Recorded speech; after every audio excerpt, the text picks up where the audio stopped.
Ben voilà, on se retrouve maintenant un peu comme les lendemains de la veille, avec un pays, on peut voir profondément en chaos institutionnel et politique, tout ça pour un choix totalement inacceptable d'un parti qui a préféré ses propres intérêts particratiques. Et il nous semble que la situation est suffisamment sérieuse pour que on puisse se dire que dans les semaines qui viennent, nous ne devons avoir qu'une seule priorité, c'est sortir les Belges de la crise, à la fois la crise institutionnelle et en même temps la crise socio-économique qui a jusqu'à présent mobilisé toutes nos énergies et qui mérite évidemment qu'on la mette en première priorité en matière d'emploi. Et pour ça, on a le sentiment qu'il faut faire un appel de manière constructive à des personnes responsables sur base en fait d'une devise qui pourrait paraître désuète mais qui est profondément et éminemment moderne, qui est de dire mais prenons et disons que plus que jamais l'union doit faire la force, l'union fait la force,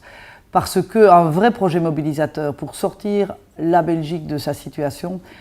c'est un projet basé sur des flamands, des francophones qui se respectent, où on se dit qu'ensemble on peut encore faire quelque chose de cet État qui a un sens, de ce pays qui certes, s'il peut être modifié dans sa forme avec des réformes institutionnelles équilibrées, doit garder un projet, doit garder du sens, doit garder un projet de solidarité avec une sécurité sociale forte. Et qu'on peut le faire en disant non, comme on l'avait fait en 2007, à ceux qui veulent la scission de la Belgique, aux extrémistes, à ceux qui font des surenchères, à ceux qui poussent l'agressivité, mais en disant oui sûrement à ceux qui, au nord comme au sud, veulent encore faire quelque chose ensemble, veulent des réformes modérées, mais qui soient basées sur le respect mutuel et qui gardent quand même un projet mobilisateur. Parce que j'ai le sentiment que si en Belgique, dans un pays où normalement les choses se passent pas trop mal, notamment socio-économiquement, si on n'est pas capable d'aller expliquer à l'Europe, si on n'est pas capable d'aller expliquer au monde que deux communautés peuvent s'entendre derrière un projet mobilisateur, je ne sais pas comment on va aller expliquer qu'il faut lutter dans le monde contre les identités qui sont parfois assassines ou meurtrières, les rejets de l'autre et les projets qui sont souvent basés plutôt sur l'agressivité à l'égard des uns plutôt que sur la fédération des intérêts collectifs. Et donc cette notion d'union fait la force pour nous, elle est moderne, elle peut aussi s'appliquer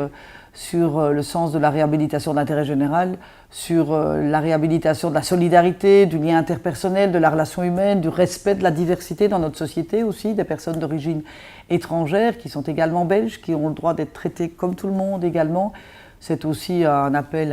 à une Europe fédérale qui demande aussi que l'Union des pays européens fasse la force d'une nouvelle Union européenne humaniste basée sur une vision beaucoup plus généreuse quand même des marchés et de la distribution ou de la redistribution.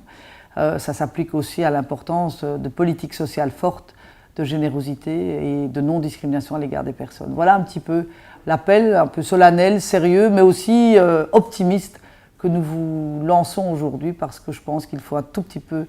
remettre de l'optimisme dans la vie politique belge et dans la société et restaurer une confiance qu'hélas certains auront pu par leurs actes un peu irresponsables. Voilà.